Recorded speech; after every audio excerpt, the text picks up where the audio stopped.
तो आज की इस वीडियो में हम बात करने वाले हैं इंग्लिश ग्रामर के कुछ ऐसे वर्ड्स के बारे में। यदि आपने इनको रट लिया, यदि आप वाकई में इंग्लिश बोलना चाहते हैं तो इन वर्ड्स को रट लीजिए। मैं दावे के साथ कहता हूं कि आप इंग्लिश को बोलना सीख जाओगे। किसी से कैसे क्वेश्चन करना है, उसका आंसर कैसे देना है, आप सब कुछ सीखोगे। तो मैं आपके कॉन्सेप्ट पर फोकस करूंगा, ना कि आपको रटवाने पर। ठीक है, तो चलिए स्टार्ट करते हैं। तो देखिए यहां पर ना हम मिक्स पढ़ेंगे, कुछ WH फैमिली वर्ड्स होंगे, कुछ हेल्पिंग वर्ब होंगी, कुछ मॉडल वर्ब होंगी, जो कि आपकी इंग्लिश को इंप्रूव कर देंगे। ठीक है, तो सबसे पहला है विच वन। अब देखिए विच वन का हिंदी में जो मतलब है वो होता है कौन सा। अब जैसे मान लीजिए कि आप कहीं पर जाते हैं कोई सामान खरीदने के लिए, शॉपिंग करने के लिए, है ना, और आपके सामने मान लीजिए आप कपड़ा खरीदने गए हैं और कपड़े वाले ने आपके सामने बहुत सारे कपड़े दिखा दिए। अब आपके घर वाले आपसे बोलते हैं ना, भाई इनमें से तुम्हें जौन सा पसंद है वो ले लो। ठीक है, तो मतलब कौन सा, बहुत सारी चीजों में से आप यदि एक देखना चाहते हैं, विच वन, वन का मतलब है एक। ठीक है, देखिए तुम्हें कौन सा चाहिए, है ना, उसने बहुत सारे दिखा दिए, अब आपको पसंद भी आ रहे हैं, वो आपसे पूछ रहा है which one do you want, है ना, तुम्हें कौन सा चाहिए, तुम कौन सा चाहते हो, या फिर तुम्हें कौन सा अच्छा लग रहा है, इस तरह से आप बोल सकते हैं। तो which one do you want, ठीक है, तुम्हें कौन सा चाहिए। नेक्स्ट है व्हाट काइंड। व्हाट काइंड का हिंदी में मतलब होता है किस प्रकार या फिर किस तरह का, किस प्रकार का या फिर किस तरह का।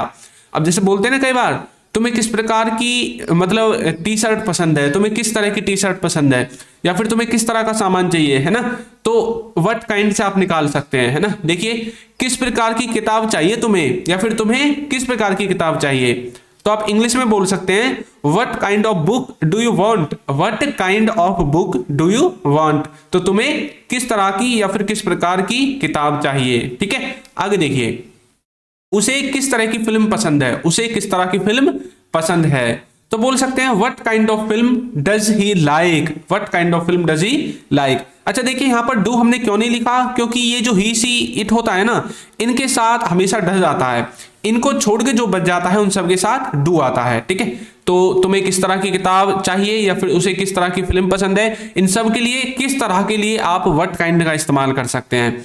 नेक्स्ट है फॉर होम। फॉर होम का मतलब होता है किसके लिए, फॉर होम का मतलब होता है किसके लिए, तुम किसके लिए कर रहे हो। मान लीजिए आप किसी काम को कर रहे हैं, है ना, और जो सामने वाला बंदा है उसको ऐसा लगता है कि भाई इसका कोई मीनिंग तो है नहीं इस काम को करने का, अब वो आपसे सवाल कर देता है भाई तुम किसके लिए कर रहे हो ये सब, है ना, तो आप बोल सकते हैं for whom are you doing, for whom are you doing, तुम किसके लिए कर रहे हो। ठीक है, तो इस तरह से आप फॉर होम का इस्तेमाल कर सकते हैं। और देखिए यदि अभी तक आपने हमारी ई बुक्स को परचेज नहीं किया है तो इनका लिंक आपको नीचे डिस्क्रिप्शन बॉक्स में मिल जाएगा, वहां से जाकर आप इनको परचेज कर सकते हैं।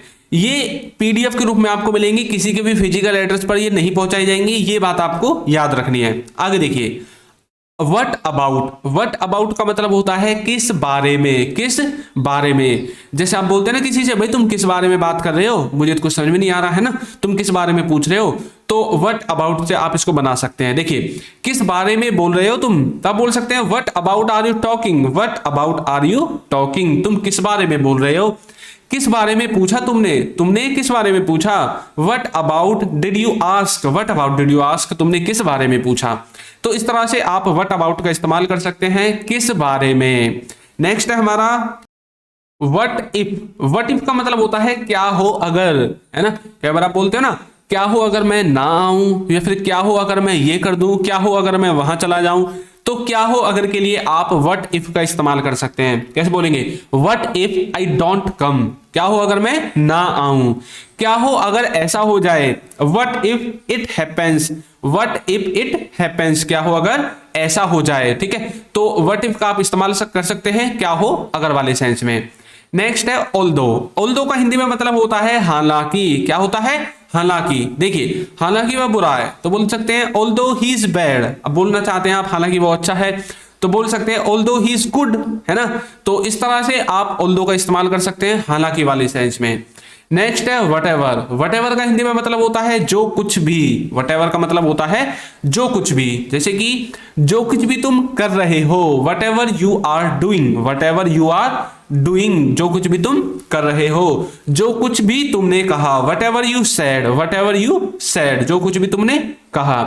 तो इस तरह से आप व्हाटएवर का इस्तेमाल कर सकते हैं जो कुछ भी वाले सेंस में, ठीक है। जो कुछ भी तुमने कहा, जो कुछ भी तुम कर रहे हो, जो कुछ भी तुम बोल रहे हो, मेरे तो कुछ समझ में आ नहीं रहा है, ठीक है। इस तरह से आप बोल सकते हैं। नेक्स्ट है व्हाट टाइम। व्हाट टाइम का हिंदी में मतलब होता है कितने बजे। व्हाट टाइम का मतलब होता है कितने बजे। आप कितने बजे आए, तो बोल सकते हैं what time did you come. What time did you come, आप कितने बजे आए। वो कितने बजे घर पहुंचा, वो कितने बजे घर पहुंचा, तो बोल सकते हैं what time did he reach home. What time did he reach home, ठीक है। तो इस तरह से आप व्हाट टाइम का इस्तेमाल कर सकते हैं कितने बजे वाले सेंस में। नेक्स्ट है as soon as. As soon as का मतलब होता है जैसे ही। एज सुन एज का मतलब होता है जैसे ही। देखिए, जैसे ही वह आया, तब बोल सकते हैं as soon as he came. As soon as he came, जैसे ही वह आया। नेक्स्ट है सो व्हाट। सो व्हाट का मतलब होता है तो क्या, या फिर आप बोलते हैं ना तो मैं क्या करूं, है ना। तो इस तरह से आप सो व्हाट का इस्तेमाल कर सकते हैं, तो क्या या फिर तो। जैसे कि तो तुम क्या कर रहे हो, अपने दोस्त से पूछते हो ना, तो भाई क्या कर रहे हो तुम, तो बोल सकते हैं so what are you doing. So what are you doing, तो तुम क्या कर रहे हो। इस तरह से आप सो व्हाट का इस्तेमाल कर सकते हैं। नेक्स्ट है हाउ लॉन्ग। हाउ लॉन्ग का मतलब होता है कितना। हाउ लॉन्ग का मतलब होता है कितना। जैसे कि तुम कितना समय लोगे, how long will you take. How long will you take, तुम कितना समय लोगे। आपको पहुंचने में कितनी देर लगेगी, how long will you take to reach. How long will you take to reach, तुम्हें पहुंचने में कितनी देर लगेगी। तो इस तरह से आप हाउ लॉन्ग का इस्तेमाल कर सकते हैं कितना, यानी कि आप समय के बारे में जब बात करते हैं तो आप हाउ लॉन्ग का इस्तेमाल कर सकते हैं। जब आप एक टाइम ड्यूरेशन पूछते हैं किसी से, भाई कितना समय लगेगा, कितनी देर लगेगी, उस समय को मुझे बता दो, तो आप किसका इस्तेमाल करेंगे, हाउ लॉन्ग का। नेक्स्ट है हाउ ऑफन। हाउ ऑफन का मतलब होता है कितनी बार। जैसे कि आप बोलते हैं ना, आप उसे कितनी बार देखते हैं। So how often do you see that. How often do you see that, आप उसे कितनी बार देखते हैं। वह यहां कितनी बार आता है, वह यहां कितनी बार आता है। How often does he come here. How often does he come here, वह यहां कितनी बार आता है। तो इस तरह से आप हाउ ऑफन का इस्तेमाल कर सकते हैं कितनी बार वाले सेंस में, ठीक है। अब देखिए, ऑफन का एक और मतलब होता है अक्सर, और हाउ का मतलब होता है कैसे। अगर आप इन अलग अलग देखोगे, एक साथ देखोगे, तो कितनी बार आप बोल सकते हैं, ठीक है। नेक्स्ट है हाउ फार। हाउ फार का मतलब होता है कितनी दूर। हाउ फार का मतलब होता है कितनी दूर। आपका घर कितनी दूर है। किसी से पूछते हैं ना आप, भाई हम चल तो देंगे, ये तो बता दो तुम्हारा घर कितनी दूर है, तो बोल सकते हैं how far is your home. How far is your home, वह कितनी दूर है। How far is that. How far is that, तो वो कितनी दूर है। तो इस तरह से आप हाउ फार का इस्तेमाल कर सकते हैं, ठीक है। यानी कि जब आप कोई डिस्टेंस पूछना चाहते हैं, फार का मतलब होता है दूर, ठीक है। Y now. वाई नाउ का मतलब होता है अब क्यों। मतलब पहले तो आपने किसी चीज के लिए मना कर दिया और अब आप जाने के लिए रेडी हो गए वहां पर। अब आप पूछते हैं ना, भाई अब क्यों जा रहे हो, पहले तो तुमने मना कर दिया था, तो अब क्यों बोल रहे हो। Why are you speaking now. Why are you speaking now, अब क्यों बोल रहे हो, अब क्यों जा रहे हो। Why are you going now. Why are you going now. तो इस तरह से आप वाई नाउ का इस्तेमाल कर सकते हैं, अब क्यों। नेक्स्ट है हाउ मेनी। हाउ मेनी का मतलब होता है कितना या फिर कितने। जैसे कि कितनी कुर्सियां, हाउ मेनी चेयर्स, कितनी टेबल, हाउ मेनी टेबल्स, कितने कंप्यूटर, हाउ मेनी कंप्यूटर्स, ठीक है। तो मतलब उन चीजों के बारे में हाउ मेनी का इस्तेमाल किया जाता है जिनको आप गिन सकते हैं, ठीक है। नेक्स्ट है वाई देम। वाई देम का मतलब होता है उन्हें क्यों। जैसे आप कई बार बोलते हैं ना, उन्हें क्यों बुला रहे हो, उन्हें क्यों बता रहे हो, तो उन्हें क्यों, उन्हें क्यों बुला रहे हो। Why are you calling them. Why are you calling them, उन्हें क्यों बता रहे हो। Why are you telling them. Why are you telling them, तो वाई देम, उन्हें क्यों। नेक्स्ट है as long as. As long as का मतलब होता है जब तक। एज लॉन्ग एज का मतलब होता है जब तक। जैसे कि जब तक तुम आओगे, as long as you come. As long as you come, जब तक वह देखेगा। As long as he watches, जब तक वह देखेगा, ठीक है। या फिर आप ऐसा भी बोल सकते हैं as long as he will watch, इस तरह से आप बोल सकते हैं, ठीक है। तो इस तरह से आप एज लॉन्ग एज का इस्तेमाल करेंगे। नेक्स्ट है about home. About home. About home का मतलब होता है किसके बारे में, किसके बारे में। जैसे कि आप कई बार बोलते हैं ना, तुम किसके बारे में बात कर रहे हो, या फिर तुम किसके बारे में बता रहे हो, तो बोल सकते हैं about whom are you talking. About whom are you talking, तुम किसके बारे में बता रहे हो, ठीक है। नेक्स्ट है as far as. As far as का मतलब होता है जहां तक, कई बार आप बोलते हैं ना जहां तक मैं जानता हूं, एज फार एज, देखिए जहां तक मैं जानता हूं, तो आप बोलोगे as far as I know. As far as I know, जहां तक मैं जानता हूं, जहां तक वो जानता है, as far as he knows, as far as he knows. अच्छा आपने देखा यहां पर नो में हमने एस नहीं लगाया है, लेकिन नीचे हमने एस लगा दिया। ऐसा क्यों हुआ? ऐसा इसलिए हुआ क्योंकि ये जो सब्जेक्ट होता है ना आपका, ये यदि थर्ड पर्सन सिंगुलर है तो आपको एस लगाना पड़ेगा, क्योंकि सेंटेंस है प्रेजेंट के इंडेफिनिट का। लेकिन अगर ये थर्ड पर्सन सिंगुलर नहीं है, अब जैसे आई थर्ड पर्सन सिंगुलर के अंदर नहीं आता, तो इसमें हमने एस नहीं लगाया। थर्ड पर्सन सिंगुलर के अंदर क्या क्या आता है? ही, सी, इट और किसी व्यक्ति का नाम। ठीक है, अब चलिए आगे बढ़ते हैं, थोड़ा सा हम हुम के बारे में जानते हैं, हुम को किस तरह से इस्तेमाल करते हैं। तो देखिए अगेंस्ट हुम, अगेंस्ट हुम का मतलब होता है कि किसी के विरोध में। अच्छा अगेंस्ट का मतलब तो आप जानते हैं, विरोध करना, किसी के विरोध में चलना, किसी के विपरीत चलना, है ना। और हुम का मतलब होता है किसको, किससे, किसका, है ना। इस तरह से हुम का भी इस्तेमाल कर सकते हैं। तो अगेंस्ट और हुम को जब एक साथ मिलाते हैं तो इनका मतलब होता है किसी के विरोध में। जब आप किसी के विरोध में कुछ काम करते हैं, कुछ बोलते हैं और उसमें ये वाला वर्ड आता है ना, तो आप अगेंस्ट हुम का इस्तेमाल कर सकते हैं। जैसे कि वह किसके विरोध में बोल रहा था, मान लीजिए कोई व्यक्ति था और वो किसी के अगेंस्ट बोल रहा था, किसी के विरोध में बोल रहा था। अब आप बोल सकते हैं या फिर उससे बता सकते हैं कि भाई वो किसके विरोध में बोल रहा था। तब बोल सकते हैं अगेंस्ट हुम वाज ही स्पीकिंग, अगेंस्ट हुम वाज ही स्पीकिंग, वो किसके बारे में बोल रहा था या फिर किसके विरोध में बोल रहा था। आप किसके विरोध में यहां आए हो, मतलब कि एक ऐसा हो सकता है ना कि मतलब मान लीजिए कहीं पर लड़ाई हो गई, ठीक है, और वहां पर आपने बहुत सारे लोगों को देखा, अब उनमें से एक आपका जान पहचान का निकल गया। अब आप उससे बोल रहे हैं तुम किसके विरोध में आए हो यहाँ पर, है ना, किसके अगेंस्ट में तुम यहाँ पर आए हो।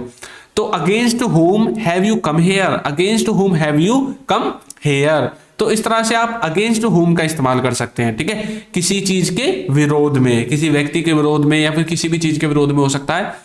नेक्स्ट है फ्रॉम हुम। फ्रॉम हुम का मतलब होता है किसके यहां से। जब आप किसी जगह की बात करते हैं ना, कि जैसे आप बोलते हैं ना तुम किसके यहां से आए हो, तुम किसके वहां से आए हो, मतलब आप कहां से आए हैं ये बताना है क्या। यदि ये आप पूछना चाहते हैं किसी से तो फ्रॉम हुम का इस्तेमाल करोगे। पापा किसके यहां से आ रहे थे, है ना, आपने देख लिया अपने पापा को आते हुए कहीं से, और अब आप घर आके पूछ रहे हैं पापा किसके यहाँ से आ रहे थे, है ना। मान लीजिए कि आपकी उनसे लड़ाई हुई है और फिर भी आपके पापा जी वहां पर गए हैं और वहां से वापस आ रहे हैं। अब आपने देख लिया, अब आप घर आकर पूछ रहे हैं मम्मी से, किसी से, भाई से, बहन से, जिससे भी, कि भाई पापा किसके यहाँ से आ रहे थे, है ना। तो बोल सकते हैं फ्रॉम हुम वाज पापा कमिंग, फ्रॉम हुम वाज पापा कमिंग, पापा किसके वहां से आ रहे थे, ठीक है। सेंटेंस है पास्ट के कंटिन्यूअस का है, ठीक है। ये किसके यहां से गया, ये किसके यहां से गया, from whom did he go, from whom did he go, ये किसके यहां से गया। किसी व्यक्ति के बारे में बात करें, भाई ये जो व्यक्ति गया था किसके यहां से गया था, है ना, गली मोहल्ले की बात है, तो फ्रॉम हुम डिड ही गो का आप इस्तेमाल कर सकते हैं। नेक्स्ट है टू हुम। टू हुम किसी के यहां या किसी के वहां जाना, ठीक है। जब आप कहीं पर जाते हैं, जैसे तुम पूछ रहे हो तुम किसके यहां जा रहे हो, किसके वहां जा रहे हो, तो टू हुम का आप इस्तेमाल कर सकते हैं। जैसे कि वो किसके यहां जा रहे हैं, किसके यहां जा रहे हैं, जा रहे हैं वो ना कि आ रहे हैं, ठीक है। तो अब देखिए पीछे वाले में हमने देखा था फ्रॉम, फ्रॉम का मतलब होता है किसी चीज से अलग होना, है ना, तो मतलब आने की बात की जाएगी।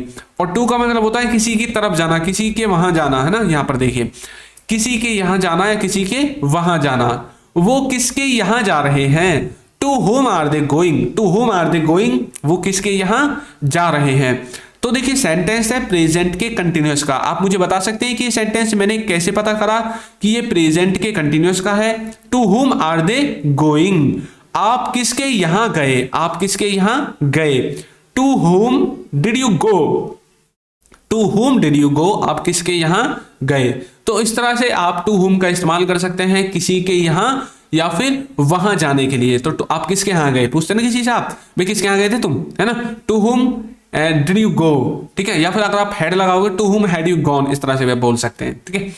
आगे है फॉर हुम। फॉर हुम का मतलब होता है किसके लिए, मतलब किसके लिए तुम कर रहे हो, किसके लिए तुम ये सब बता रहे हो, है ना, तुम किसके लिए बोल रहे हो, तुम किसके लिए बोल रहे हो। For whom are you speaking, for whom are you speaking, तुम किसके लिए बोल रहे हो, ठीक है। नेक्स्ट है वो किसके लिए कर रहा है, तो आप बोल सकते हैं for whom are he doing, for whom are he doing. तो यहां पर एक गड़बड़ थी, ये आर आ रहा था ही के साथ, ही के साथ कभी आर नहीं आता है, ही के साथ इज आता है, तो ये मिसटाइपिंग हो गई थी। तो फॉर हुम इज ही डूइंग, ठीक है, वो किसके लिए कर रहा है। नेक्स्ट है विद होम। विद होम का मतलब होता है किसके साथ। अच्छा, विद का मतलब तो साथ होता है और होम का आपको पता ही है किसके साथ। तुम किसके साथ जा रहे हो, जैसा मान लीजिए कि फंक्शन वगैरह में जा रहे हैं तो आपके अड़ोसी पड़ोसी, आपके दोस्त मित्र यार घर वाले पूछते हैं ना कई बार, किसके साथ जा रहे हो बता तो दो। तो आप बोल सकते हैं with whom are you going, with whom are you going, वो किसके साथ आ रहा है। With whom is he coming, with whom is he coming, वो किसके साथ आ रहा है। तो इस तरह से आप विद होम का इस्तेमाल कर सकते हैं किसके साथ। नेक्स्ट है अबाउट होम, किसके बारे में, जैसे कि वो किसके बारे में बोल रहे थे, about home were they talking, about home were they talking, वो किसके बारे में बोल रहे थे, तुमने किसके बारे में बताया। About whom did you tell, about whom did you tell, तुमने किसके बारे में बताया, बता तो दो हमें, है ना।